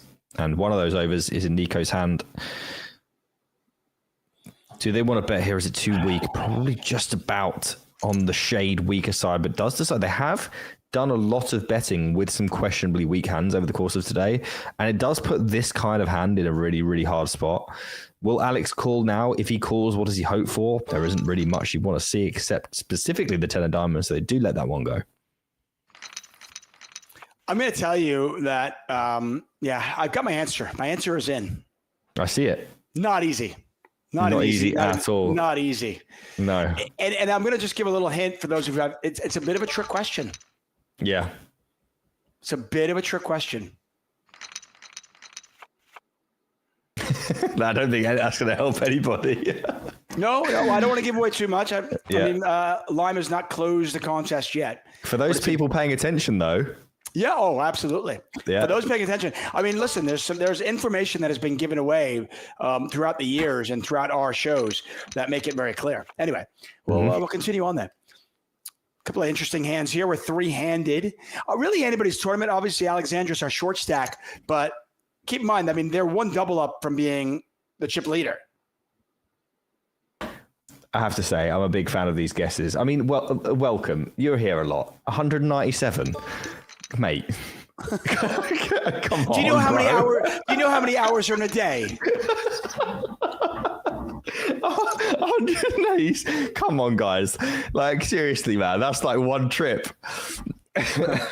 Well, it might not be one trip, but it's like, I mean, there's 24 hours in a day, right? I mean, you do the math. There's 24 hours in a day. Like, if I just go to one 888 live event, it's like 120 hours right there, right? Aaron Baroni's here, and he mentioned that I might have maybe done some cashing in something main event-y or something like that. Maybe Tuck was there when I was cashing the main event. Who knows? Maybe he was there. Maybe I was there. Who knows? Aaron Baroni, by the way. The first time I met Aaron, I feel really bad. I love this story. Right, I love it. In my defense, I had just flown like 17 hours. To be in the same city as me. To be in the same city as you, and to be in the same city as Aaron, and to be in the same city as Aaron's lovely lady. Congratulations, by the way, of course, Aaron, new dad, and he also cashed in the World Series of Poker main event. He did. But yeah, the first time I arrived at the hotel and I was in the elevator with Aaron, and in all fairness, I feel like I could have seen I could have been in the same room at the same elevator as David Beckham, and I wouldn't have recognized him. It's just like I was dead to the world. But Aaron was there, and I was like, oh, I'm sorry. I did not recognize him in that spot. But now I will never, ever, ever forget that face. Yeah, because he towers over you at night. I am he's not stalking me, but I am a huge Aaron fan. Huge Aaron fan. Yeah. He's a super fan. Yeah, he crushed the main event. He's a great follow, by the way. We'll get a link for you in the chat. Contest is closed, everybody. Yeah, Smokey, we cannot adjust your answer. Sorry, buddy. But guess what? Spot here. Next week you can get back in. We'll play this game next week too. I promise. Yeah. Interesting spot here. This is a really, really rancid spot for Ace Jack. The King 3, a really popular hand to use as 3-bet from the big blind because you have that high card blocking the very best hands that Nico can have. You have that low card dangler, as we like to call it, which removes all the middle range cards that you can have and fold with. Let me ask you this. Let me ask you this. Yeah. Can you just call? You're in position. I don't like calling out of position, but you're on the button. Why can't you just call? Make them play whatever they're playing from out of position. Well, we were actually in the big blind. You mean the Ace Jack? Oh, so you want to call me Ace Jack? Yeah, it's certainly an option, but like we were either absolutely murdering the range we're against, or we're really, really far behind. So right, but I'm forcing. Listen, again, out of position. I don't like calling there. Aaron, you can judge here. I mean, yeah, Aaron, help me out. Three-handed. Keep in mind, it was not the shove. I mean, Freyer started that hand with like 25 bigs. Yeah. To me, folding is the worst of the three options. It has to be, yeah. I think Ace Jack is, like I spoke about before, the only thing that exists that we know exists in tournaments is the fact that Alex is there and they've got less chips than both of them. So it does affect mentality and ranges a significant amount. Freya used that to their advantage, used a very good combination, a very popular reggae combo to 3-bet out the big blind, the big little, and does get it through the Ace. I mean, if they're folding Ace Jack, Tuck, it's printing beyond words. Yeah, I mean, I keep in mind the players at the table don't know that. I always try to point out to players, we're watching this. We are privy to a lot more information than the players at the table are. But I just feel like on the button, if I'm opening Ace Jack, and by the way, I think it's worth mentioning, Nico was actually the chip leader. Like, even if he did lose that hand, he still has like 9 big blinds left. Yeah, the only thing I can think of, Tuck, is that Nico hasn't seen, and I'm trying to recall, has Freya stepped out with many 3-bets today? I don't think that they have. Yeah, but I agree with you. It's still a shove. It's a stupid sample size. Yeah. Like, it's such a small sample size.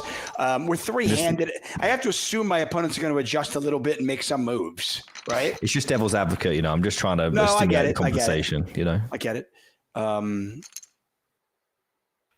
Aaron saying ace jack three-handed button versus big blind is too strong. I just rip it in. So, yeah, I mean, Aaron's got more money than sense, though. He really does.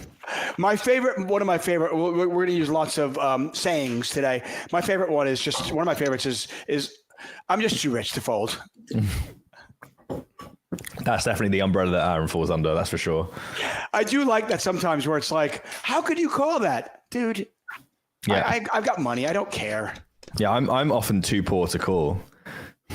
Hey, listen. I always point out to players, especially when you're playing cash games, understand what the motivation of your opponent is, right? Yeah. I will often commentate on cash games where there are literal billionaires in the game. Yes. And yet people still try to bluff them. Yeah, Mariano. And I will, hey, listen, I will tip my hat and I go, the fact that you have a pair that is big enough to try to bluff the billionaire, I applaud your effort, my friend. Yeah, that's how they get on the show, isn't it? Though, like they kind of have to do a little bit of something. Otherwise, you don't get invited back. You know, there's an interesting spot here as Frey goes for a very interesting bluff and gets picked off by the pair of threes, Tuck. Look at that. So Nico folds the ace jack, but makes that great call. I like Nico's game, by the way. I mean, the ace jack hand I didn't love, but they have really adjusted well. Early on when they had all the chips, they were super aggressive. Then when they were short stacked, they kind of pulled back a little bit. That's a great call here. And they have correctly like shoved small pairs in certain spots. Listen, Tuck, it might just be as simple as Nico thinks their edge in the other situations that present themselves at the table is significantly higher than the perceived edge or maybe lack of, if Nico thinks, in the ace-jack hand. Therefore, relinquishing a maybe lower EV spot to put yourself in a position to have more higher EV spots against players you think you might be better than may just be the correct thing to do. I have no idea what you just said. Cool, no worries. I'll don't worry. They don't let me come back very often. So, yeah. Okay, so we could give away a ticket now. We can give away the tickets right now, I believe.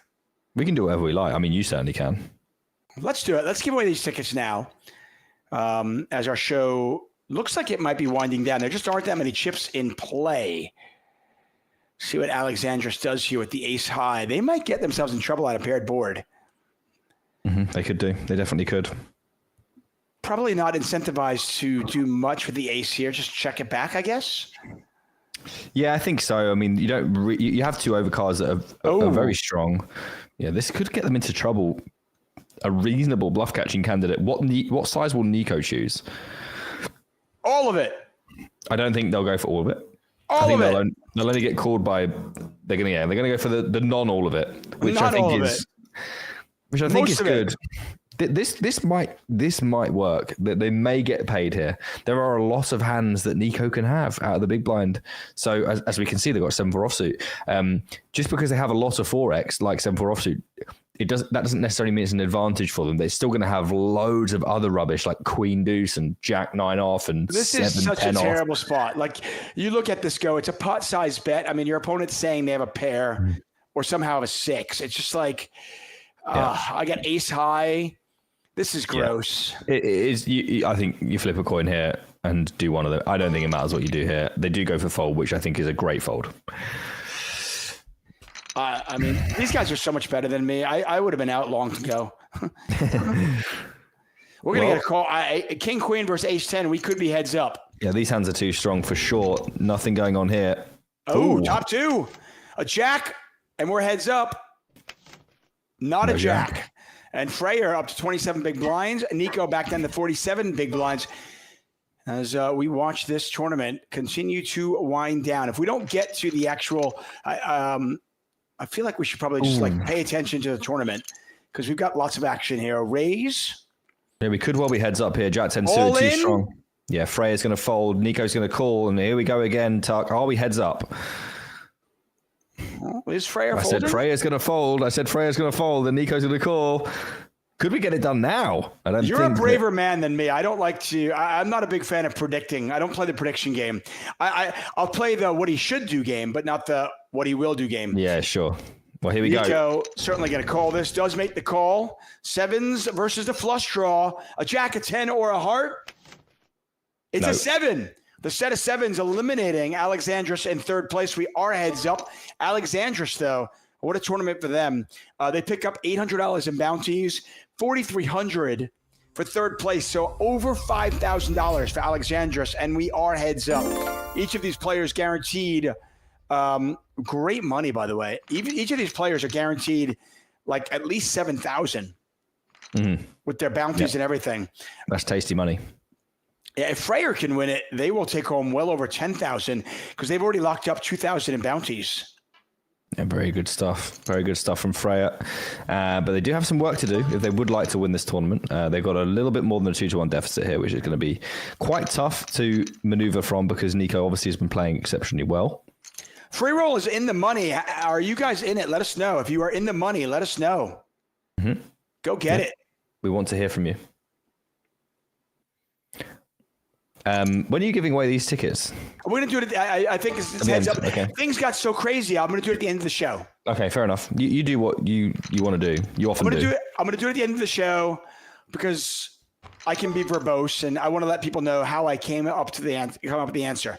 Yeah, it is an interesting one. We do want to hear. Because nobody was close. No, it's true. Yeah. It's a tough one for everyone to take here. Like I said, there's a little bit of a trick question. Yeah. We'll have a conversation about it, Tark. There's a lot to say. It is what it is. Ace 8 versus Queen Jack. The chips could go in here. They very well could. No, Freyr does not go with the Queen Jack.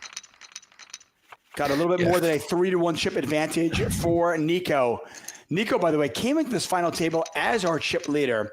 Their largest cash was all the way back in 2022.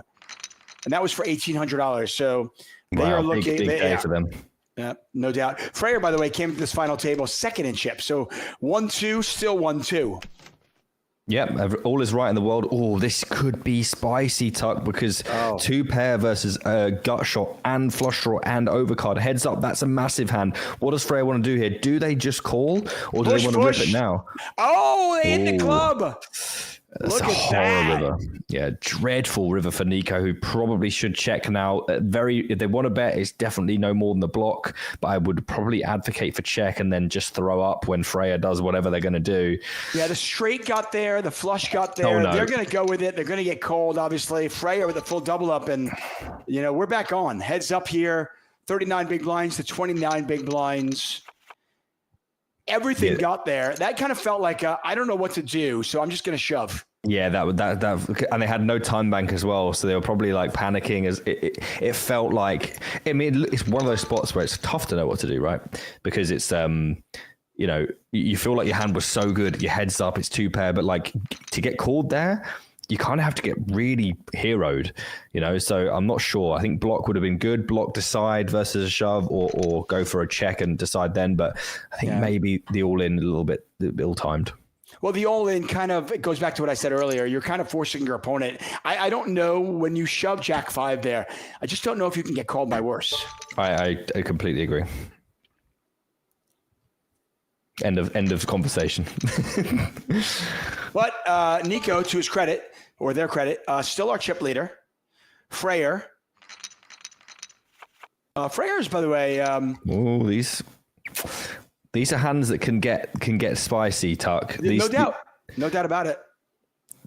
Ace 4 suit is that typical, you've commentated a lot of cash games. People get crazy with the Ace 4s, the Ace 5s. This could be a limp jamming spot, limp 3-bet. Yeah, it's a limp jam. How did you know? It just looks like, there's those hands that these players have been getting to. There it is, Ace 4 versus 9s. An ace or a queen. Otherwise, it's over. And it is over. The Jack on the river. Nico came into the final table as our chip leader and leaves with all the chips. They are our winner. Nico with the bounties, and they're going to take the last 2 bounties here. They get to keep their own and win Freyr's. They will take home over $9,000 when it's all said and done. Nico taking that home. Freyr, for second place, takes home over $8,000. Exactly how many dollars did Nico win?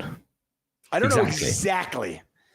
because I did not add up all the bounties they won at the final table. They came into the final table with $632 in bounties. They won a few. I know they had eliminated at least 4 players at the final table. So when it's all said and done, I'm going to say over $9,000 for Nico. Freyer over $8,000. A little bit of symmetry with Tuck Thinks there. Yes. Potentially. So you asked me a question. We're going to give away our last 2 tickets here, everybody, and then we're going to do our Wheel of Justice. Don't go anywhere. You asked me how many hours I have spent with you, not with you, but in the same city. In the same city as me, yeah. As you. Yeah. At the same time. Yes. And I started doing what probably everybody else said. I said, okay, well, we were in Vegas. I know you cashed the main event, right? Oh, you knew about that. I knew you cashed the main event twice. Yeah. And I was in Vegas for both of those because I was doing commentary in the main event. I played 4 times. Right. I did not know you played it 4. I knew you played it 3. Yeah. But I knew you cashed twice, so you were there for a few days there. Then I said, okay, Vegas. I said Vegas 3 times. I said Madrid 3 times. I said Barcelona a couple of times. And then I started coming up with my number.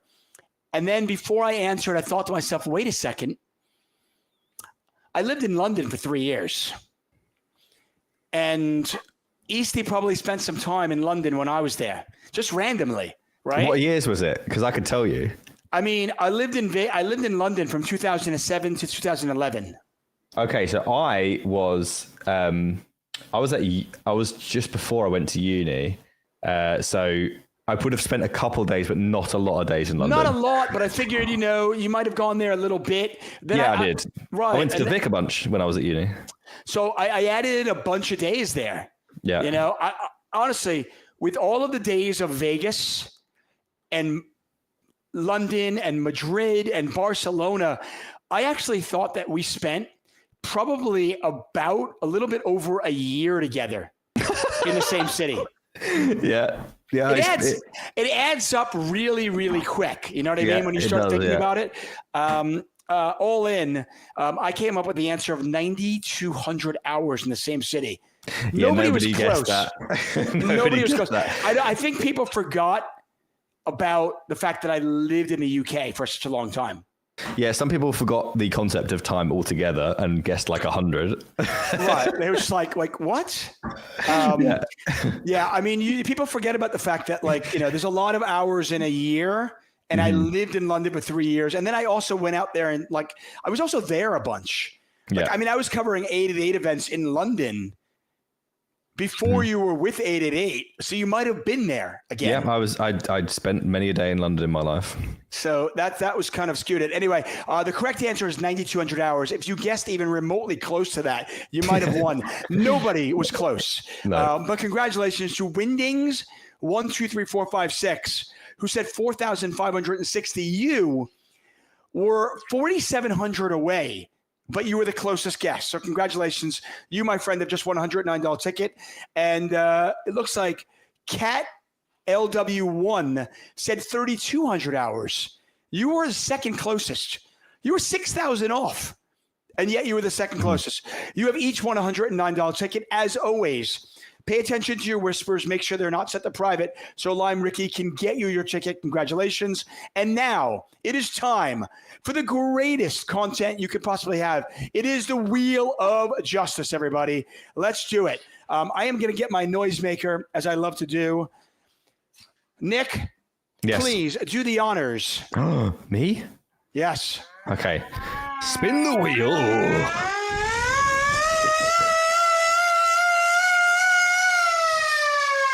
There are a lot of names. That bastard spins around, and here it is. The winner is Axel Guy 888. Axel Guy, you have just won. Axel Guy, are you here? Axel Guy, are you here? Must be here. Axel, come on.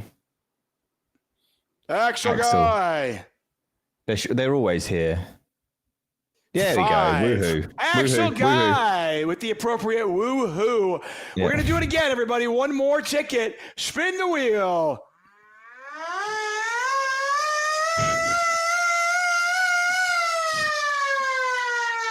Almost double.